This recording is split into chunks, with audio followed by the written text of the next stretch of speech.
राज्याचे मुख्यमंत्री देवेंद्र फडणवीस यांचा ड्रीम प्रोजेक्ट समजला जाणारा पंढरपूर कॉरिडॉरचं काम सध्या प्रशासकीय स्तरावर जोरदारपणे सुरू असल्याचं पाहायला मिळते।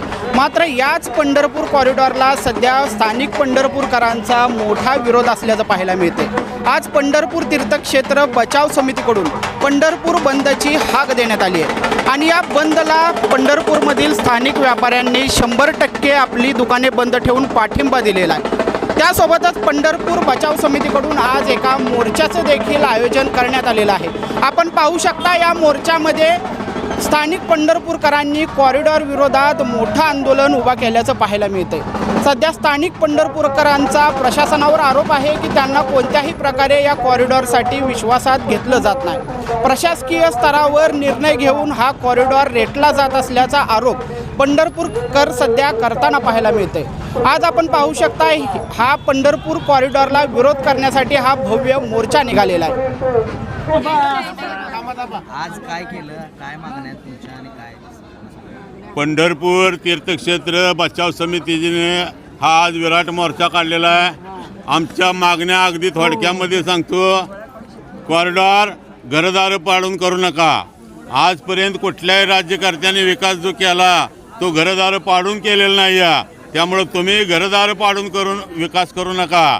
या पंढरपुरामध्ये एकरांच्या मापाने आणि डझनाच्या संख्येने सरकारी मोकळ्या जागा शिल्लक आहेत आणि आम्ही कलेक्टर साहेबांना स्वतः नेऊन दाखवलेल्या आहेत। या सगळ्या मोकळ्या पडाक वाया गेलेल्या जागांवर विकास करा।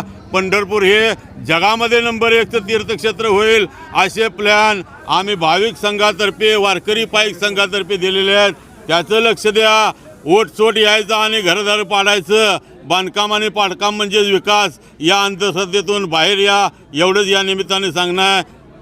अधिवेशन चालू आहे सध्या, आज मोर्चा निघाला आहे कॉरिडॉरमध्ये आणि अर्थसंकल्पात घोषणा व्हायची शक्यता आहे। काय पुढची दिशा असेल असं झालं तर सरकारला काय इशारा असेल? सरकारला हा इशारा द्यायला निघालेला आहे। अर्थसंकल्पामध्ये घाईघाईने तुम्ही तरतूद करू नका। आजपर्यंत या पंढरपूर तीर्थक्षेत्रामध्ये 40-50 वर्षामध्ये अब्जो खरवो रुपये सरकारचे वाया गेलेले आहेत आणि ही वाया कुठे गेलेत, कसे गेलेत हे आम्ही दाखवून द्यायला तयार आहेत। आणि असं असून आज सुद्धा तुम्ही पैसे का वाया घालवायला लागलेला आहेत? म्हणून अर्थसंकल्पामध्ये तरतूद करू नका।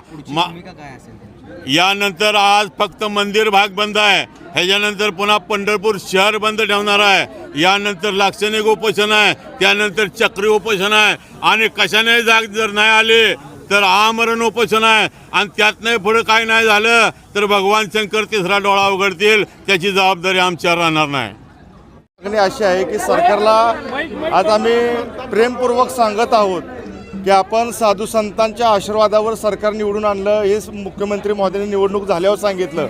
आणि ज्या साधू संतांच्या आशीर्वादावर महाराष्ट्र चालतो त्यांची मठ मंदिरं पाडून सरकारला नक्की काय मिळणार आहे? आज ज्या घरातून गेले 400-500 वर्षापूर्वीपासून भजन कीर्तन चालते ते मंदिर मठ आणि घरदारं पाडून सरकारनं विकास करू नये, त्यासाठी सरकारनं मोकळ्या जागेचा जो शासकीय जागा आहे त्याचा विकास करावा आणि पंढरपूरच्या वैभवात भर घालावी अशी आमची मागणी आहे।